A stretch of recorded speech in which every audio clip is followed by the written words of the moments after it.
ونصلي ونسلم على رسوله الكريم اما بعد اعوذ باللہ السمیع العلیم من الشیطان الرجیم بسم اللہ الرحمن الرحیم والعصر ان الانسان لفی خسر الا الذین آمنوا وعملوا الصالحات وتواصوا بالحق وتواصوا بالصبر۔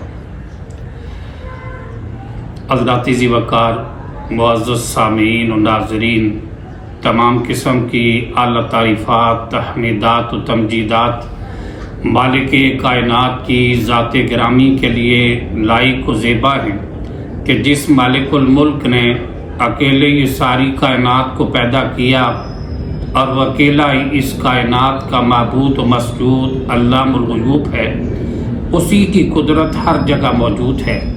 وہ مالک الملک اگر کسی کو نفع دینے پہ آ جائے، ساری کائنات مل کر بھی اس نفع کی راہ میں رکاوٹ نہیں بن سکتی، اور اگر وہ مالک کائنات کسی کو نقصان پہنچانے پہ آ جائے، ارض و سماوات کے اندر رہنے والی ساری کی ساری مخلوقات مل کر بھی اس نقصان کی راہ میں رکاوٹ بننا چاہے تو نہیں بن سکتی۔ تمام تر نفع و نقصان خالق کائنات مالک ارض و سما کی مرضی اور منشا کے تابع ہیں۔ لاکھوں کروڑوں درود و سلام ہوں اس ہستی اقدس و مقدس پر کہ جن کا نام نامی اسم گرامی محمد اکرم صلی اللہ علیہ وآلہ وسلم، وہ ذات گرامی جن مالک کائنات نے اس کائنات کے اندر رحمت کائنات بنا کے مبعوث فرمایا، اور آپ علیہ السلام کے سر اقدس کے اوپر ختم نبوت کا تاج سجایا۔ کائنات کے رب نے امام الانبیاء علیہ الصلاۃ والسلام کی ذات گرامی کو اس ساری کائنات سے عرفہ و اعلیٰ مقام عطا فرمایا۔ حضرات، آج ہم سورۃ العصر کے بارے میں چند گزارشات آپ کے سامنے گوش گزار کریں گے۔ خلاق عالم سے دعا ہے کہ ہمیں حق کو سچ کہنے کی توفیق عطا فرمائے اور ہم سب کو اس پر عمل کرنا بھی نصیب فرمائے۔ رب ذوالجلال نے قرآن مجید کے اندر یہ بات ارشاد فرمائی۔ یہ صورت بظاہر تو ہمیں بہت چھوٹی سی ایک مختصر سی صورت نظر آتی ہے، لیکن اپنے مفہوم کے لحاظ سے انتہائی جامع صورت ہے۔ امام شافعی رحمہ اللہ فرماتے ہیں کہ اگر اس سورہ مقدسہ کے معنی و مفاہیم پر غور کیا جائے تو پتہ چلتا ہے کہ اگر یہی آیت، یہی سورہ مقدسہ اگر اللہ تعالیٰ نازل کر دیتا تو لوگوں کی نجات کے لیے اس پہ عمل کرنا ہی لوگوں کی نجات کے لیے کافی اور کامیابی کے لیے کافی ہو جاتا۔ یعنی یہ اتنی جامع صورت ہے، اس کے اندر اتنا بڑا پیغام مالک کائنات نے دیا ہے۔ کہتے ہیں کہ اگر اللہ تعالیٰ، امام شافعی کہتے ہیں کہ اگر اللہ تعالیٰ کوئی اور صورت نہ بھی نازل کرتا، اس پہ ہی عمل کر دیا جاتا تو لوگ کامیاب ہو جاتے عمل کر کے۔ یہ اتنی بڑی جامع سورہ مقدسہ ہے، ہمیں یہ سمجھنا چاہیے کہ صورت چاہے چھوٹی ہو کہ بڑی ہو، اگر ہم نے ایک صورت کو، ایک آیت کو بھی سیکھ لیا تو بڑے اجر و ثواب کا کام ہے۔ نبی مکرم صلی اللہ علیہ وسلم نے صحابہ کرام کو کہا کہ تم میں سے کوئی بندہ یہ پسند کرتا ہے کہ وہ سامنے میدان کے اندر جائے اور دو سرخ رنگ کی اونٹنیوں کا مالک بن جائے بغیر کسی کو تکلیف دیے؟ تو نبی پاک صلی اللہ علیہ وسلم کے صحابہ کہتے ہیں اللہ کے نبی، ہم میں سے ہر کوئی پسند کرتا ہے۔ نبی پاک نے فرمایا کہ جو بندہ قرآن کی 2 آیتیں سیکھ لیتا ہے، 2 آیات قرآنی کو سمجھ کے سیکھ لیتا ہے، پڑھ لیتا ہے، فرمایا 2 سرخ رنگ کے اونٹوں سے بہتر ہے۔ تو پتہ یہ چلا کہ عربوں کے اندر سرخ رنگ کے جو اونٹ ہوتے تھے وہ بڑی قیمتی متاع سمجھی جاتی تھی، اور جس کے پاس یہ اونٹ ہوتے تھے لوگ بڑا امیر آدمی اسے سمجھتے تھے، اور ہر کوئی کہتا کہ سرخ اونٹ ہو میرے پاس۔ تو اللہ نے فرمایا کہ 2 آیتیں سیکھ لینا 2 سرخ رنگ کی اونٹنیوں سے زیادہ افضل ہے۔ اس لیے مختصر سے وقت میں ایک خلاصہ بیان کروں گا۔ پہلے اس آیت مبارکہ، ان آیات طیبات کا ترجمہ سماعت کر لیں۔ رب ذوالجلال فرماتے ہیں والعصر، قسم ہے زمانے کی، ان الانسان لفی خسر، کہ بے شک انسان خسارے میں ہے، انسان گھاٹے میں ہے، سوائے ان لوگوں کے الا الذین آمنوا، مگر جو لوگ ایمان لائے، وہ عاملوا الصالحات، اور نیک اعمال کرتے رہے، وتواصوا بالحق وتواصوا بالصبر، کہ لوگوں کو آپس میں ایک دوسرے کو حق کی تلقین کرتے رہے اور صبر کی تاکید کرتے رہے۔ یہ چار قسم کے جو لوگ ہیں نا، یہ خسارے سے بچنے والے ہیں پوری انسانیت سے۔ تو رب ذوالجلال نے یہاں قسم سے آغاز کیا۔ عربوں کے اندر جس بات کو قسم اٹھا کے کیا جاتا، اس بات کو لوگ بڑی توجہ سے سنتے تھے، اس پر یقین رکھتے تھے۔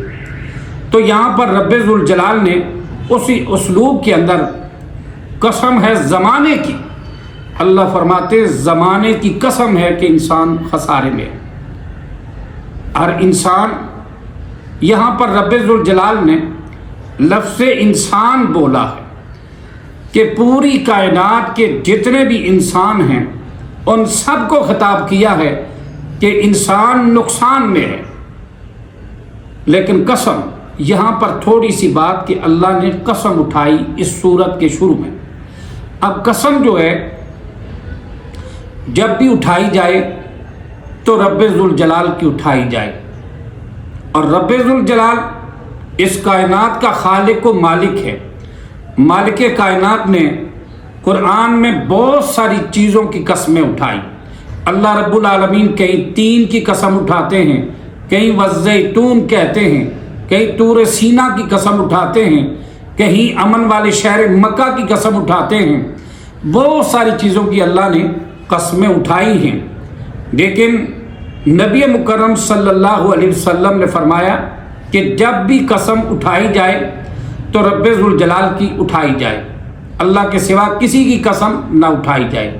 جس طرح کہ ہمارے عام لوگوں کے اندر یہ رواج پایا جاتا ہے، اور عام لوگوں کی زبانوں پر قسم ہوتی ہے، کہتے ہیں جی مجھے اپنی ماں کے دودھ کی قسم، کوئی کہتا ہے مجھے جوانی کی قسم، مجھے تیری محبت کی قسم، مجھے فلاں بابے کی قسم، فلاں بزرگ کی قسم۔ یہ بات یاد رکھیں کہ اللہ رب العالمین کے علاوہ اس طرح کی جو قسمیں ہیں جو لوگ اٹھاتے ہیں، رب ذوالجلال کے علاوہ ایسی قسموں سے نبی مکرم جناب محمد رسول اللہ صلی اللہ علیہ وسلم نے سختی کے ساتھ منع فرمایا۔ سنن ابی داؤد کے اندر حدیث مبارکہ موجود ہے کہ نبی مکرم صلی اللہ تعالیٰ علیہ وآلہ وسلم بیان فرماتے ہیں، اللہ کے رسول علیہ السلام میں لوگوں، اپنے آباء و اجداد کی قسم نہ اٹھاؤ، نہ اپنی ماؤں کی قسمیں اٹھاؤ، اور نہ اللہ کے شریکوں کی قسمیں اٹھاؤ۔ لوگ قسمیں اٹھاتے تھے دور جاہلیت کے اندر، لات کی قسم، منات کی قسم، عزا کی قسم۔ نبی پاک نے فرمایا نہ اپنے آباء و اجداد کی قسم اٹھاؤ، اور نہ اپنی ماؤں کی قسمیں اٹھاؤ، اور نہ اللہ کے شریکوں کی قسمیں اٹھاؤ۔ جب بھی قسم اٹھاؤ تو اللہ کی قسم اٹھاؤ اس صورت میں کہ جب تم سچے ہو۔ اگر سچے نہیں ہو تو کبھی قسم نہ اٹھاؤ، اگر تم سچے ہو پھر صرف رب ذوالجلال کی قسم اٹھانی ہے، اس کے علاوہ کسی اور کی قسم نہیں اٹھانی۔ کیونکہ نبی پاک صلی اللہ علیہ وسلم کا ارشاد مبارک جامع ترمذی کے اندر، ترمذی شریف کے اندر یہ بات موجود ہے کہ نبی پاک صلی اللہ علیہ وسلم نے سختی سے منع کرتے ہوئے فرمایا من حلف بغیر اللہ او کفر او اشرک، من حلف بغیر اللہ قد کفر او اشرک۔ اللہ کے رسول علیہ السلام فرماتے ہیں کہ جس بندے نے غیر اللہ کی قسم اٹھائی، من حلف بغیر اللہ فقد کفر، اس نے ارتکاب کفر کیا او اشرکا یا شرک کا ارتکاب کیا، یعنی نبی پاک صلی اللہ علیہ وسلم قسم غیر اللہ کو ارتکاب کفر اور ارتکاب شرک قرار دیتے ہیں۔ اور ایک حدیث پاک کے اندر سنن نبی داؤد کے اندر یہ حدیث بھی ہے، اللہ کے رسول علیہ السلام فرماتے ہیں جس نے غیر اللہ کی یعنی ان کی قسم اٹھائی، لات منات اور عزا کی، تو پہلے لوگ قسمیں اٹھاتے تھے، فرمایا جس نے لات و منات و عزا وغیرہ اللہ کے شریکوں میں سے کسی شریک کی قسم اٹھائی، نبی پاک علیہ السلام فرماتے ہیں دوبارہ کلمہ پڑھ کے مسلمان تجدید ایمان کرے، ایمان سے خارج ہو جاتا ہے۔ اور پھر نبی پاک صلی اللہ تعالی علیہ وسلم کا ارشاد مبارک صحیح البخاری کے اندر حدیث مبارکہ موجود ہے کہ کونین کے تاجدار عبداللہ کے در یتیم امام الانبیاء والمرسلین علیہ الصلاۃ والسلام نے فرمایا تم میں سے اگر کسی کو قسم اٹھانی پڑ ہی جائے، فرمایا من کان حالفا فلیخلف باللہ اور یصمت، نبی پاک نے فرمایا جب بھی کوئی قسم تمہیں اٹھانی پڑ جائے تو خالصتاً اللہ کی قسم اٹھاؤ یا خاموش رہو، یعنی اگر قسم اٹھانی ہے تو اللہ کی اٹھاؤ، نہیں تو اٹھائیں ہی نہیں۔ رب ذوالجلال کے علاوہ کسی کی قسم بھی اٹھانا جائز نہیں۔ مالک کائنات نے بہت ساری چیزوں کی قسمیں اٹھائی ہیں کیونکہ وہ خالق و مالک ہے، جس کی قسم اٹھائے وہ اٹھا سکتا ہے۔ اللہ رب العالمین جس چیز کو گواہ بنائے وہ بنا سکتا ہے، لیکن قسم اٹھانے کا مطلب یہ ہوتا ہے کہ میں اللہ کو گواہ بناتا ہوں، کیونکہ کائنات کی ہر چیز پر گواہ ہے، بندوں کے اعتبار سے ہر جگہ پر، ہر چیز پر، ہر مقام پر اگر گواہ کسی ذات بابرکات کو بنایا جاتا ہے تو رب ذوالجلال کی ذات اس کے نام کی قسم اٹھائے، وگرنہ اس کے علاوہ قسم نہ اٹھائے۔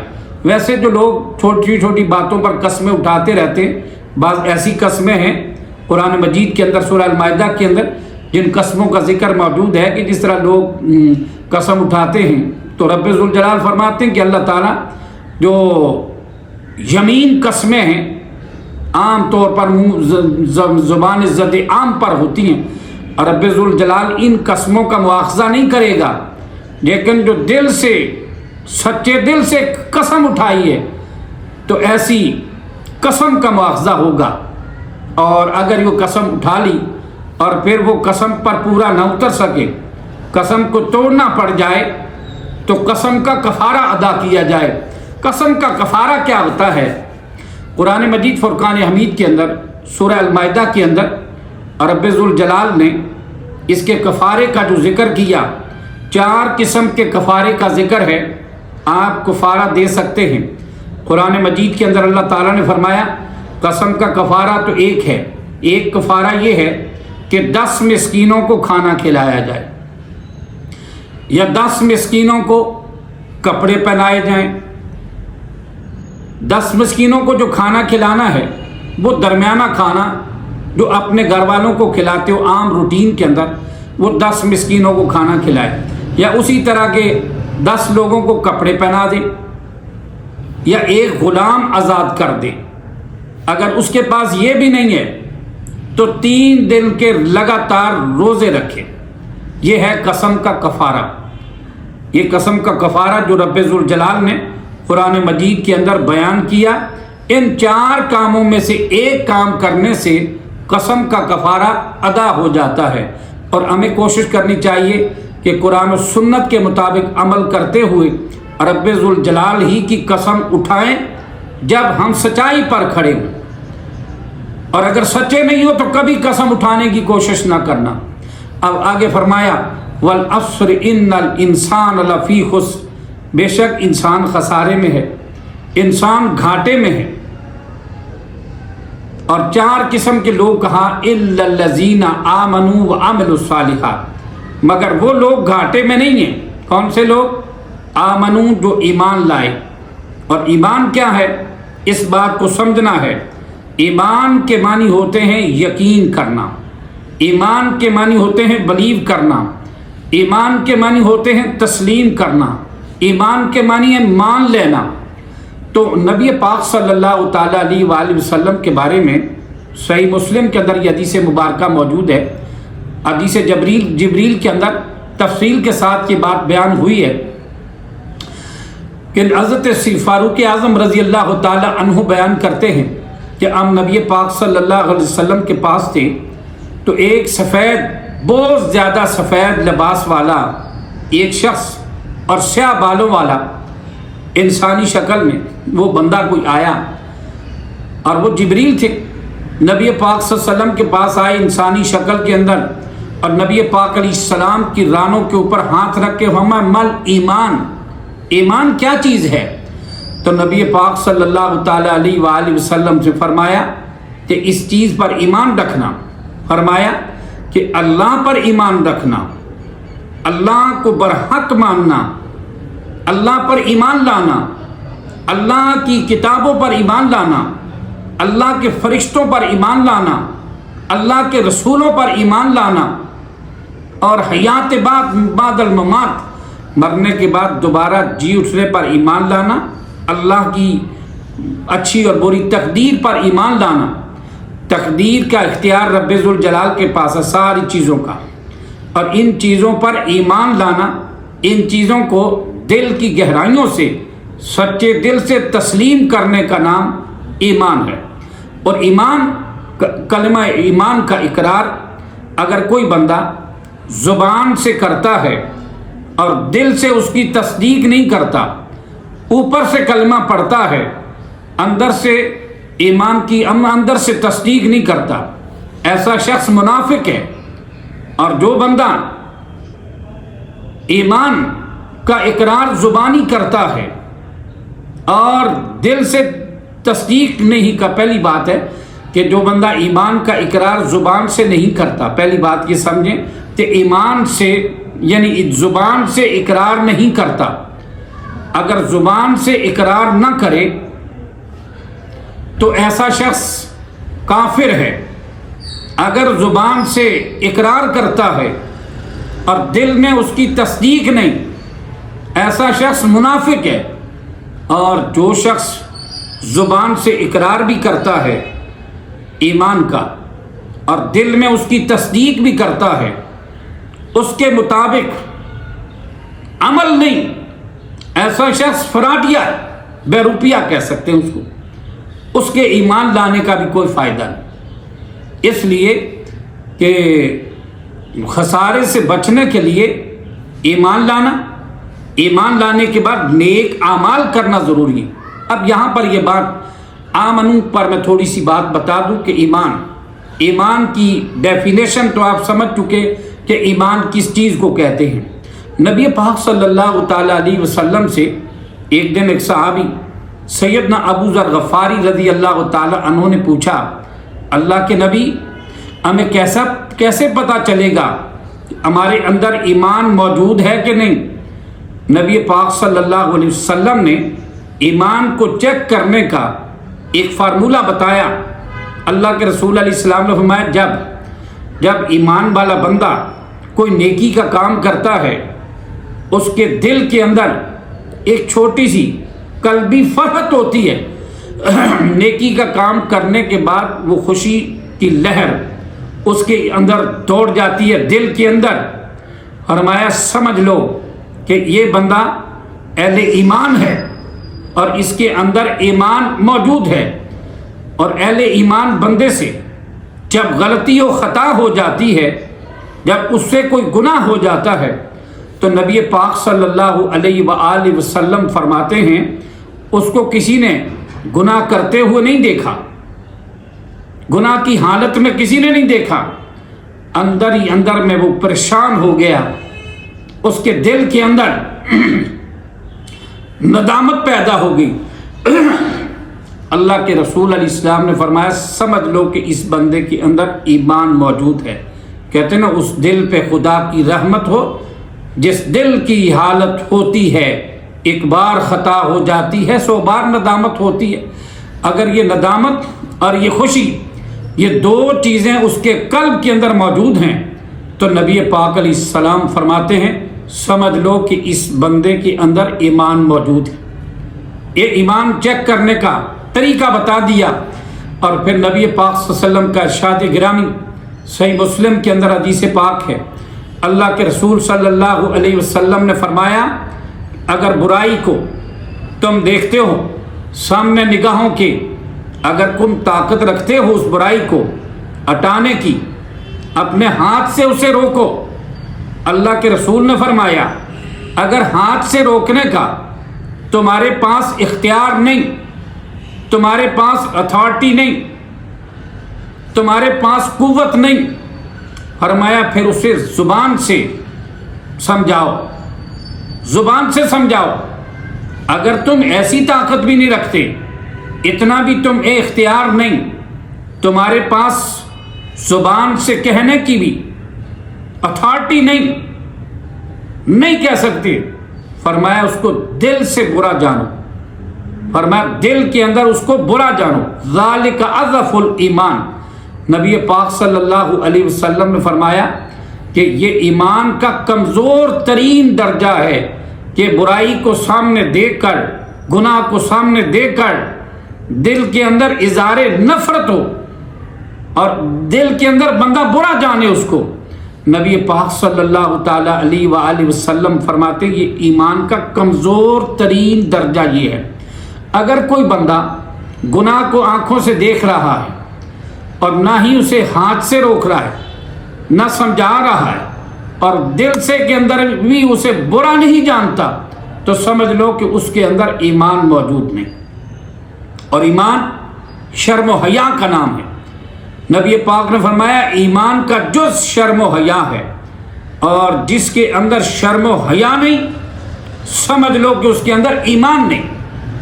اور ایمان کی قیمت، ایمان کائنات کی سب سے قیمتی چیز ہے، ہمیں ایمان کا پتہ نہیں۔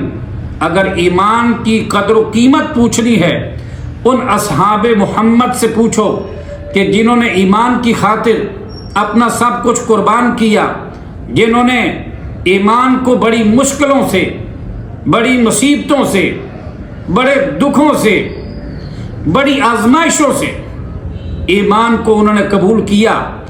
اور اس وقت بلال حبشی سے پوچھو کہ بلال حبشی نے جب ایمان قبول کیا تو دھوپ کے اندر پتھر کی بھاری سلیں رکھ کر ان کے سینے کے اوپر اور رسیوں سے باندھ کر اسے گھسیٹا گیا، اس نے اپنی زبان سے نعرہ یہی بلند کیا ہے ایمان کا، اور ایمان سے انحراف نہیں کیا۔ ایمان سے اتنی تکالیف اٹھانے کے باوجود بھی ایمان سے انحراف نہیں کیا۔ تمام ایمان کے راستے میں آنے والی تمام تکالیف کو، تمام پریشانیوں کو، سب کو جھیل لیا، سب کو برداشت کر لیا، لیکن ایمان سے دستبردار ہونا پسند نہیں کیا۔ لوہے کی چٹانوں کی طرح نبی پاک کے جانثار ایمان پہ ڈٹے رہے۔ اسی لیے تو اللہ رب العالمین نے فرمایا رضی اللہ عنہم ورضوا عنہ، اللہ ان سے راضی ہو گیا اور وہ اللہ سے راضی ہوئے۔ وجہ یہی تھی نا کہ انہوں نے کارنامے کیے۔ حضرت خباب بن ارد سے پوچھو ایمان کی قیمت کیا ہے۔ خباب بن ارد کو جناب انگاروں کے اوپر لٹایا گیا اور انہیں زرہ کے اندر بند کر کے تپتی دھوپ کی شدتوں کے اندر انہیں جلایا گیا۔ اللہ اکبر، لیکن اس کے باوجود بھی ساری تکالیف کو برداشت کیا۔ انہوں نے کہا جان جائے چلی جائے ایمان نہ جائے۔ حضرت سیدہ سمیہ سے پوچھو ایمان کی قدر و قیمت، ایمان لانے کے نتیجے میں، اسلام قبول کرنے کے نتیجے میں، ایمان پر قائم رہتے ہوئے حضرت سیدہ سمیہ کا جسد پاک دو لخت کر دیا گیا۔ لیکن سیدہ سمیہ تیری عظمت کو سلام کہتا ہوں، رضی اللہ عنہا، تیری عظمت کو سلام کہتا ہوں کہ تو نے سیدہ سمیہ، تو نے اتنی بڑی قربانی دی، اتنے بڑے جبر کے سامنے تو نے اپنے ایمان کی شمع کو پھر بھی روشن کیا۔ آج تو لوگ حلوے کی پلیٹ پر ایمان بیچ دیتے ہیں، رب کا قرآن بیچ دیتے ہیں، رسول کا فرمان بیچ دیتے ہیں۔ حضرت خباب کو، حضرت خبیب رضی اللہ تعالی، سیدنا خبیب کو جب سولی پہ چڑھایا گیا تو جب چڑھانے کہا کہ کیا کاش کہ میری جگہ محمد مصطفیٰ ہوتے، نبی مکرم صلی اللہ تعالی علیہ وآلہ وسلم یہ کہا کہ کاش کہ میری جگہ محمد مصطفیٰ ہوتے، تو یہ کہہ دے کاش کہ میری جگہ محمد مصطفیٰ صلی اللہ علیہ وسلم سولی پہ ہوتے، میں نہ ہوتا۔ کہا تیری جان بچ جائے؟ ہاں ہاں۔ کہا نہیں، یہ تو کئی جانیں بھی ہو، رسول اللہ پہ قربان کر دوں گا۔ لستو بالی ہی نہ اقتل مسلمان، اور بھائی کوئی بات نہیں، کوئی حرج نہیں، میں قتل ہو رہا ہوں لیکن ہوں تو مسلمان ہوں تو صاحب ایمان ہوں، کوئی حرج نہیں۔ اور انہوں نے کہا کہ میری جان جائے اور چلی جائے، میری جان جائے چلی جائے، پھر اب میرا ایمان نہ جائے۔ ایمان اتنی قیمتی چیز ہے میرے بھائیو، جب ایمان ہے بندے کے اندر تو بندہ پہلوان ہے، اور جب ایمان نہیں تو سمجھو بندہ بے جان اور احوان۔ اس کی قدر و منزلت، اس کا مرتبہ و مقام، اس کی عزت و رفعت ایمان کے ساتھ ہے، اس کی عزت و وقار جو ہے وہ ایمان کے ساتھ ہے۔ اللہ رب العالمین نے قرآن مجید میں فرمایا، اللہ فرماتے مومن جو ہوتا ہے اہل ایمان کو رب ذوالجلال قرآن مجید کے اندر سورہ انفال کے اندر مالک ارض و سما فرماتے ہیں، اطیعوا اللہ ورسولہ ان کنتم مومنین، اطیعوا اللہ ورسولہ ان کنتم مومنین۔ فرمایا اللہ اور اس کے رسول کی اطاعت کرو اگر تم واقعتاً مومن ہو، واقعتاً صاحب ایمان ہو۔ صاحب ایمان تب بندہ بنتا ہے جب اللہ اور اس کے رسول کی اطاعت و فرما برداری کرتا ہے۔ اور قرآن کہتا ہے انما المؤمنون الذین، اسی آیت میں آگے، انما المؤمنون الذین اذا ذکر اللہ وجلت قلوبہم واذا تلیت علیہم آیاتہ زادتہم ایمانا وعلی ربہم یتوکلون۔ رب العالمین قرآن مجید کے اندر فرماتے ہیں کہ مومن تو وہ ہیں جب اللہ کا ذکر کیا جاتا ہے ان کے سامنے، وجلت قلوبہم، ان کے دل ڈر جاتے ہیں، وَإِذَا تُلِيَتْ عَلَيْهِمْ آیاتہ، جب ان کے سامنے اللہ کی آیات تلاوت کی جاتی ہیں، وَعَلَىٰ رَبِّهِمْ يَتَوَكَّلُونَ زَادَتْهُمْ ایمانا، اللہ فرماتے ہیں ان کے ایمان بڑھ جاتے ہیں، ان کے ایمانوں میں اضافہ ہوتا ہے جب وہ اللہ کی آیات سنتے ہیں، اللہ کے قرآن کی آیات سنتے ہیں، محبوب کبریا کی زبان پاک سے، اللہ اکبر، اللہ کی آیات سن کر تو ان کے ایمانوں کے اندر اضافہ ہو جاتا ہے۔ وَعَلَىٰ رَبِّهِمْ يَتَوَكَّلُونَ، اور جو مومن ہوتے ہیں وہ اپنے رب پر ہی بھروسہ کرتے ہیں۔ کامل بھروسہ اہل ایمان جو مومن و مسلمان ہوتا ہے رب ذوالجلال کی ذات پاک پہ ہی کرتا ہے اور اسی پر یقین اور بھروسہ کرتا ہے۔ تو ایمان اس کائنات کی سب سے قیمتی چیز کا نام ایمان ہے، اور نبی پاک صلی اللہ علیہ وسلم نے اس کا جو پیغام دیا، ایمان کے اوپر بڑی محنت کی، اصحاب رسول نے ایمان کو قبول کرنے کا حق ادا کیا۔ اللہ ہمیں بھی ان کے نقش قدم پر چلنے کی توفیق عطا فرمائے۔ آگے فرمایا آمنوا وعملوا الصالحات، ایمان لائے اور نیک اعمال کرتے رہے۔ آمنوا وعملوا الصالحات، کیونکہ ایمان کے بغیر قرآن و سنت کے اندر کثیر دلائل موجود ہیں کہ پہلے اللہ نے ایمان کا ذکر کیا پھر نیک اعمال کا۔ اگر کسی بندے نے ایمان نہیں لایا، کسی بندے نے ایمان قبول نہیں کیا، ایمان قبول کرنے کے علاوہ زمین و آسمان نیکیوں سے بھر دے، اس کو کوئی فائدہ نہیں جب تک وہ ایمان نہیں لایا۔ اعمال مؤثر اور اللہ کی نگاہ میں تب قبول ہوتے ہیں جب بندہ ایمان لاتا ہے۔ ایمان کے بغیر کوئی عمل رب العالمین کی بارگاہ میں، دنیا کی نگاہوں میں کتنا بھی نیک عمل ہو، اللہ کی بارگاہ میں قبول ہے۔ آمنوا وعملوا الصالحات، اور عمل کے اندر یہ بات سمجھیں کہ نیک عمل اپنی طرف سے گھڑنے کا نام نہیں۔ نیک عمل وہ ہے، کون بتائے گا؟ نبی پاک علیہ السلام بتائیں گے، اللہ رب العالمین بتائے گا، اور محبوب کبریا صلی اللہ علیہ وسلم بتائیں گے۔ کیوں کہ عمل کے اندر دو چیزیں ضروری ہیں، ایک عمل خالصتاً رب العالمین کی رضا کے لیے ہو، اس عمل کے اندر ریاکاری دکھلاوا نہ ہو۔ اگر عمل کے اندر ریاکاری اور دکھلاوا ہے تو نبی پاک علیہ السلام نے فرمایا ایسا عمل جو ہے ریاکاری والا جو عمل ہے، جو عامل کرتا ہے، جو ریاکاری کرتا ہے، فرمایا یہ شرک اصغر ہے۔ جو دکھلاوے کے لیے صدقہ کرے، آپ نے فرمایا اس نے شرک کیا۔ جو دکھلاوے کے لیے نماز پڑھے، آپ نے فرمایا اس نے شرک کیا۔ جو دکھلاوے کے لیے صدقہ کرے، اس نے شرک کیا۔ جو دکھلاوے کے لیے روزہ رکھے، اللہ کے نبی نے فرمایا اس نے شرک کیا، اور اس کو شرک اصغر کہا گیا ہے۔ اس لیے عمل کے اندر سب سے پہلے کہ خالصتاً وہ عمل رب العالمین کی رضا کے لیے ہو، کیونکہ اللہ کی رضا کے لیے اگر عمل نہیں ہوگا، اپنی ذاتی بات کوئی شامل ہوگی، تو پھر ایسا عمل کرنے کا فائدہ نہیں۔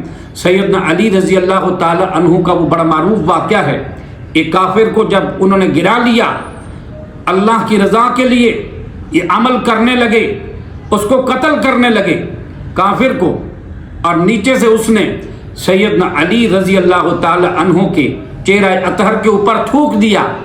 سیدنا علی شیر خدا رضی اللہ تعالی عنہ جلدی سے اس کو اتر گئے، اس کے سینے سے چھوڑ دیا۔ تو کہا کیوں نہیں کیا؟ پوچھنے والوں نے پوچھا۔ سیدنا علی مرتضیٰ رضی اللہ تعالی عنہ، جو لوگ اخلاص پر عمل کرنے والے تھے، اپنے مالک کائنات کی رضا کے لیے، وہ اس چیز کی افادیت کو بڑا اچھا سمجھتے تھے۔ سیدنا علی فرماتے پہلے تو میں رب العالمین کی رضا کے لیے اسے قتل کر رہا تھا، لیکن جب اس نے میرے چہرے پہ تھوک دیا تو میرا ذاتی غصہ شامل ہو گیا، اس لیے یہ عمل خالصتاً اللہ کی رضا کے لیے نہیں رہا، اس لیے کرنے کا فائدہ، چنانچہ آپ نے نہیں کیا۔ تو یہی بات ہے کہ عمل، نیک عمل کے لیے دو چیزوں کا ہونا ضروری ہے۔ ایک وہ عمل خالصتاً رب العالمین کی رضا کے لیے ہو، اس کے اندر ریاکاری، دکھلاوا ایسی چیز نہ ہو، اور دوسری بات عمل قرآن و سنت سے ثابت ہو۔ اگر وہ عمل قرآن و سنت سے ثابت نہیں، ہم جتنے مرضی ایسے اعمال کرتے رہیں، ان اعمال کا کوئی اجر و ثواب نہیں ہے، کیونکہ نبی پاک صلی اللہ علیہ وسلم کا ارشاد گرامی ہے، صحیح البخاری کے اندر یہ حدیث موجود ہے، نبی پاک صلی اللہ علیہ وسلم نے فرمایا من احدث فی امرنا ھذا ما لیس منہ فہو رد۔ جس آدمی نے ہمارے دین کے اندر کوئی ایسا کام جاری کیا جو امور دین میں سے نہیں تھا، اپنی طرف سے نیا کام ایجاد کیا، فہو رد، اللہ کے محبوب نے فرمایا وہ عمل مردود ہے، وہ عمل مردود ہے۔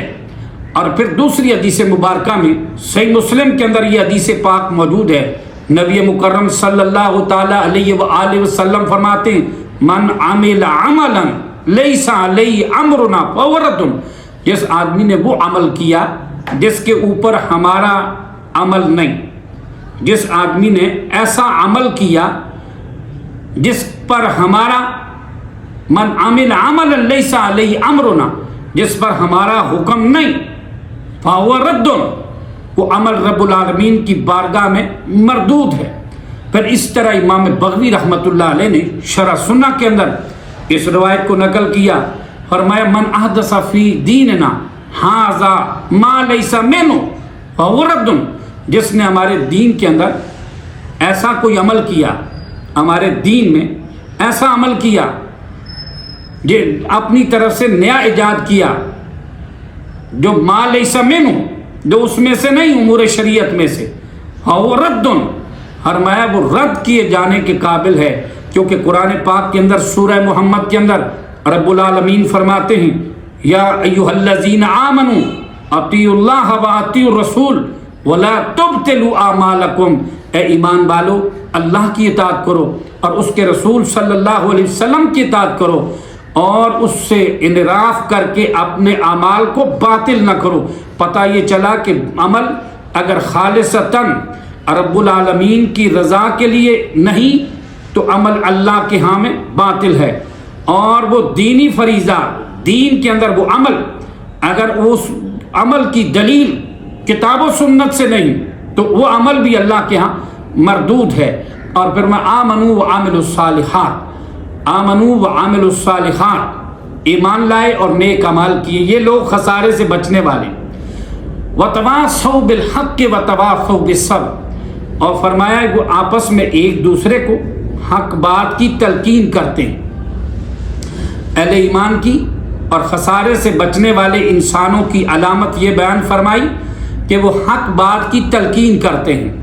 مومن وہی ہوتا ہے، اہل ایمان وہی ہوتا ہے، خسارے سے بچنے والا وہی ہوتا ہے جو ایمان کے اوپر قائم رہے، ایمان کے اوپر قائم رہتے ہوئے اور حق بات سامنے آ جائے، حق بات کے اوپر سیسا پلائی ہوئی دیوار کی طرح کھڑا ہو جائے، ہمیشہ حق کا ساتھ دینا چاہیے۔ اہل ایمان کی صفت، خسارے سے بچنے والوں کی یہ صفت ہے کہ ایک دوسرے کو حق بات کی تلقین کرنا، اللہ کے دین کا پیغام دینا، حق بات کو لوگوں تک پہنچانا، لوگوں تک یہ میسج پہنچانا، کیونکہ رب ذوالجلال فرماتے قرآن میں کنتم خیر امۃ اخرجت للناس تأمرون بالمعروف وتنہون عن المنکر وتؤمنون باللہ، فرمایا تم بہترین امت ہو، تم لوگوں کو نیکی کا حکم کرتے ہو اور برائی سے منع کرتے ہو اور اللہ پر ایمان رکھتے ہو۔ بات تو یہ ہے کہ ہمیں کوشش کرنی چاہیے کہ ہمیں اللہ کے دین کا پیغام دوسروں تک دینا چاہیے۔ اگر پیغام حق دوسروں تک پہنچائیں گے، آپس میں ایک دوسرے تک پہنچائیں گے تو خسارہ سے بچنے والے بہترین امتی تب ہی کہلوائیں گے، بہترین امت کا کام کریں گے۔ اگر ہم سمجھیں کہ جو مرضی کرے، ہمیں کیا ضرورت ہے، ہم کسی کو کیوں کہیں، ہم کسی کو دعوت کیوں دیں، ہمیں کیا جی، جو اپنی مرضی ہے جس کی مت نہیں۔ اللہ نے یہ ذمہ داری لگائی امت کی کہ تم بہترین امت ہو، تمہاری ذمہ داری یہ ہے کہ نیکی کا کام کرنا ہے، برائی سے روکنا ہے۔ اگر کسی کو آپ دعوت دیتے ہیں، وہ کہتا ہے چلو مولوی صاحب آپ اپنا کام کریں، ہمیں چھوڑیں، تو آپ کہیں جناب میں اپنا ہی کام کر رہا ہوں، میں اپنا کام کر رہا ہوں، یہ پرواہ نہ کریں۔ اور فرمایا جب حق بات کو پیغام کو سنائیں گے، اللہ کے دین کا پیغام دوسروں تک پہنچائیں گے، حق بات کی تلقین کریں گے، آپس میں ایک دوسرے کو حق کی طرف آنے کی دعوت دیں گے، باطل کا رد کریں گے، حق کے ساتھ کھڑے ہوں گے، حق بات کو سمجھیں گے، حق بات کو اپنائیں گے، دنیا کے لوگوں کی پرواہ نہیں کریں گے جب حق کے اوپر کھڑے۔ وَتَوَاصَوْا بِالْحَقِّ وَتَوَاصَوْا بِالصَّبْرِ، فرمایا حق بات کی تلقین کرتے اور صبر کی تاکید کرتے رہے، حق بات کی تلقین کرتے رہے، نیک عمل کرتے رہے، ایمان لانے کے بعد حق بات کی تلقین کرتے رہے اور صبر کرتے رہے، صبر کی تاکید کرتے رہے کہ مشکل کی گھڑی آئے تو اللہ رب العالمین نے فرمایا، نبی پاک علیہ السلام کا ارشاد گرامی ہے، فرمایا مومن کا معاملہ بھی عجیب ہے، جب اسے کوئی خوشی ملتی ہے تو اللہ کا شکر کرتا ہے، جب اس پر کوئی پریشانی آتی ہے تو پھر صبر و استقامت اختیار کرتا ہے۔ اس لیے جب راستہ دین میں اللہ کے دین کا پیغام حق سنانے کے اندر بھی بہت بڑی بڑی آزمائشیں آتی ہیں، جو نبی پاک صلی اللہ تعالیٰ علیہ وسلم اور صحابہ کے اوپر یہ تکلیفیں آئی ہیں، لیکن وہ صبر و استقامت کا پہاڑ بنے ہیں۔ اور جو لوگ صبر کی تلقین کریں گے اور خود بھی صبر کے ساتھ کام کریں گے، ان اللہ مع الصابرین، رب ذوالجلال فرماتے ہیں اللہ تعالیٰ صبر کرنے والوں کے ساتھ ہے۔ اللہ رب العالمین ہمیں حق کو، سچ بات کو سمجھنے کی اور اس پر عمل کرنے کی اور دوسروں کو اس کی دعوت دینے کی اور حق کے راستے میں آنے والی مصیبتوں کے اوپر ہمیں صبر کرنے کی توفیق عطا فرمائے۔ وآخر دعوانا